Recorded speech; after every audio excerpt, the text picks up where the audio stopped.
Une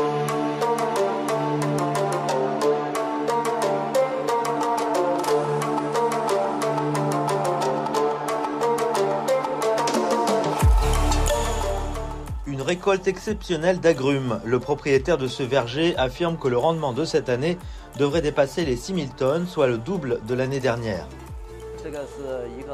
De nombreux arbres ont poussé et commencent à porter des fruits. Plus important encore, nous avons normalisé la gestion de nos cultures.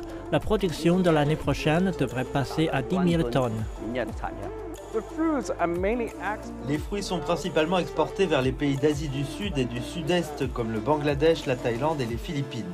L'entreprise dit que les affaires ont été inévitablement impactées par la pandémie de Covid-19 au cours des dernières années. Ils ont également connu des moments difficiles fin décembre lorsqu'ils ont commencé à cueillir les fruits, juste après que la Chine ait modifié sa politique de lutte contre la pandémie.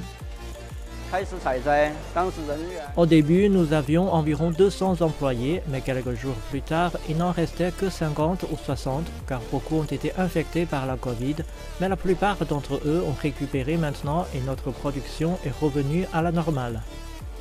Le directeur dit que l'entreprise reste optimiste.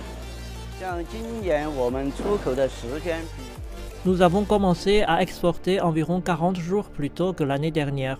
La quantité a également augmenté, passant d'un conteneur par jour l'année dernière à 3 ou 4 conteneurs. Les prix de vente ont également augmenté. Monsieur Li attribue cela à la qualité de leurs produits et à la reprise économique mondiale. Et les villageois locaux en profitent également. Avant de louer nos terres agricoles à cette société, nous n'avions pas de revenus stables de notre propre agriculture. Maintenant, nous pouvons gagner au moins $300 chaque mois en travaillant dans le verger. Pendant la saison des récoltes, ce revenu peut être triplé si nous travaillons dur. Baoshan est également connu pour son café arabica grâce à son climat et à son altitude adaptée.